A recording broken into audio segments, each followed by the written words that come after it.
është një lloj dy standardizimi, zoti Komici, mes asaj që përballen qytetarët e thjeshtë dhe zyrtarët e lartë tashmë?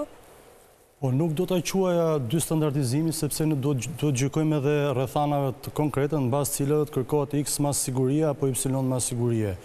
Për rastin konkret, në rastin e zonjës Balluku, kush janë arsyet që e shtyn Spakun të kërkojë pikërisht në rëndimin e masës së sigurisë, pra ekzekutimin e një mase sigurie më të rëndë. Rreziku i prishjes provave, çfarë prove do prish zonja Balluku tashmë në pozicionin e deputetes Kuvendit të Shqipërisë? Sqarojmë që me vendimit e fundit, janë bërë ndryshime në Këshillin e Ministrave, ku zonja Balluku tashmë ka ikur qoftë nga detyra e zonës kryeministres, qoftë edhe nga detyra e ministrit. Pra, zonja Balluku nuk ka... Nga data 31 tetor që ishte në akuzë, deri 2 javë para, zonja Balluku ishte në detyrë. Ja ta sqaroj. Pra, në këtë moment, zonja Balluku nuk ka asnjë akses, qoftë si qytetare, qoftë edhe akses ligjor, as në institucion e jo më dhe në dokumentacionin që ka pas prodhuar apo prodhon institucioni përkatës, në këtë radhë Ministria X apo Y. Edhe në lidhje me ato që thatë ju, në momentin që komunikohet një akuzë, presupozohet që nga ana e prokurorit përkatës është kopsitur dosja. Çfarë do të thotë kjo? Kjo do të thotë që në momentin që ti komunikon një akuzë, ti dosjen e ke pothuajse të plotësuar. Dakor. Mos të plotësuar 100%, me prova, me rrethana, me dëshmi të ndryshme, si kurse edhe ka rezultuar. Pra nuk ka element që ti tani tashmë rrezikon të prishësh provat. Vendimarrja e fundit e qeverisë për shkarkimin e zonjës Balluku e mbyll tërësisht këtë lloj diskutimi. Tashmë ajo nuk ka më akses si zyrtare të shkojnë në ministrinë përkatëse për asnjë lloj motivi. Po ajo që Krishtiku përmendi pak më parë që në qoftë se parlamenti lejon heqjen e imunitetit të zonjës Balluku, prokuroria mund të shkonte edhe në banesën e zonjës Balluku ose në marrjen e celularit për të pasur prova shtesë apo materiale të tjera mbështetëse. Strategjinë hetimore përcakton prokurori, nuk më fal. Ky është një proces në vazhdim. Domthonë prokuroria nuk është ndaluar të hetojë. Po ju nuk e lejoni që ajo të shkojnë në banesë. Tashmë si prova, prokuroria ka paraqit 16.000 faqe. Po mund të ketë nevojë edhe për 20.000 të tjera nëse shkon në banesë, supozojmë.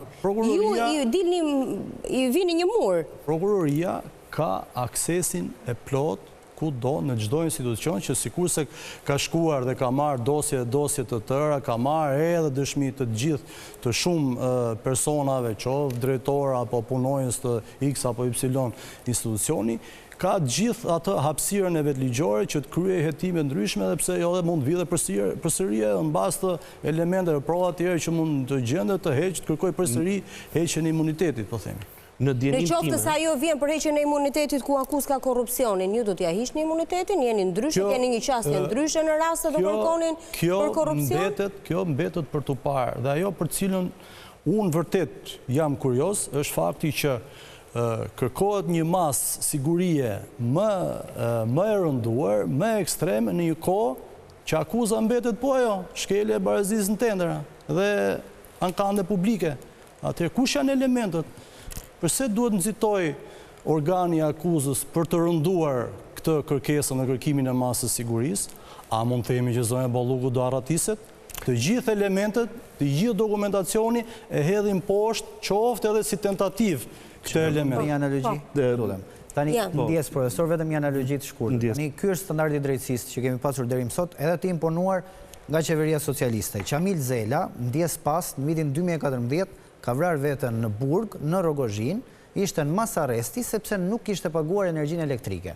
Tani, si mund t'i dilet përpara familjes të ndjerit Zela dhe t'i thuash që pritë të shiko në këtë fazë hetimi, ku ka një akuzë për cilën po hetohet, dhe t'i thuash që pritë se nuk hetimin po duan t'a bëjnë. Ndërkohë, për energjinë elektrike, në 2014, zotëria ka vrarë vete në Burg, sepse nuk ishte parat paguante, e kanë arrestuar, sepse ishte imponuar nga qeveria së kohë. Burg. Po si jo mërzëtrisë? Jo, nuk është shu, sepse atë zotrin, ndjes pas shpirti, nuk e ka futur në Burg qeveria, nuk e ka futur në Burg zoti Rama. Por retorika ishte nga qeveria. Por retorika nga ishte. Mos pagesa e dritave, e ujt, burgu për të ndërtime. 2013. Si Arvënia. Kjo ishte narrative qeverisë në aso kohë. Juve ndoshta nuk mbani përgjegjësi se s'është puna juaj. Ne pushtetet i kemi të ndara, gjyqësore shindara nga ekzekutivi. Zotri. Përse prokurori nuk e hetoi zotërin ndjes pas në gjendje të lirë? Sot një ish prokuror, përse gjykata thoshte që mbas vitit 2013 duhet bëhesh relacion për masën e sigurisë që do të vendoste, që do të kërkonte prokurori dhe do të vendoste gjykata në bazë të informacioneve që sillte policia e shtetit. Dhe ministri i brendshëm i kohës dilte në konferenca për shtyp thoshte këtë e liroi gjykata, këtë se liroi, këtë ky ishte për burg, ky s'ishte për burg. Kështu që këto janë të se çështja është janë të dokumentuara i nderuar, nuk është se po flasim ishte narrative imponuar drejt për drejt, këto janë të dokumentuar, janë kronikat, janë konferencat e shtypit. Pavarësisht politikave qeverise, për qëllime të caktuara apo në zbatim të programit përkatës qeverisës, e thash edhe e ritheksoj. Pushtetet në Republikën e Shqipërisë janë të ndara. Pushteti gjyqësor është i ndarë nga ekzekutivi.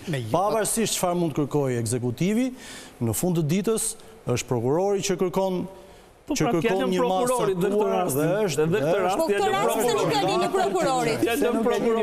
Se lini prokurorit këtë rast. Të njëjtat raste, sepse thashë që gjë vendimarrje caktuar është e bazuar në bazë fakteve dhe rrethanave të caktuara. Vetëm një faktësi të shkurtër. Përse që po thritet është e njëjta vepër, po janë disa fakte të reja. Përvoja që po thritet në kujtesë lidhet me periudhën kur Ministrinë e Brendshme drejtonte Samir Tahiri. Jo vetëm ai rast, unë kam kërkuar në YouTube burg kryeministri dhe m'dilte deri vonë edhe për zjarr vënjet. Madje i thoshte gjyqtarëve kush nga ju nuk i dënon, do përgjigjeni dhe ju nëse si dënoni me burg. Pas çdo procesi gjyqësor, policia dilte në konferencë për shtyp thoshte ne arrestuam, gjykata liroi. Ne arrestuam, gjykata liroi. Dhe kjo dashje pa dashje krijoi një presion publik dhe politik mbi gjykatësit apo prokurorët në masat që kërkonin apo ekzekutonin, pasi do përballeshin me këtë linçimin publik që këta etiketoshin dhe të tregoshin me gisht si fajtorët e gjërave që ndodhin. Dhe automatikisht kjo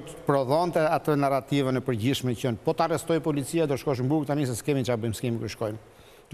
Ishte një lloj presioni i përgjithshëm.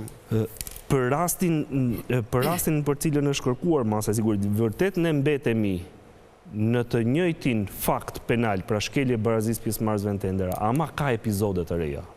Dhe kjo mjafton si rrethan për të ndryshuar, për ta shpërsuar rrethanat e sigurimit ose për të ndryshuar, për të rënduar rrethanat e sigurimit. Pra nuk flitet më për një fakt penal, për një ngjarje, po i ka thënë ajo tenderi i tash se unë s'mund të them se unë jam politikan, po jo ura, jo tenderi, jo toneli Murizit e gjitha me radhë. Ke shëmbje, ke 24 rrugë të vendit, ke shëmbje.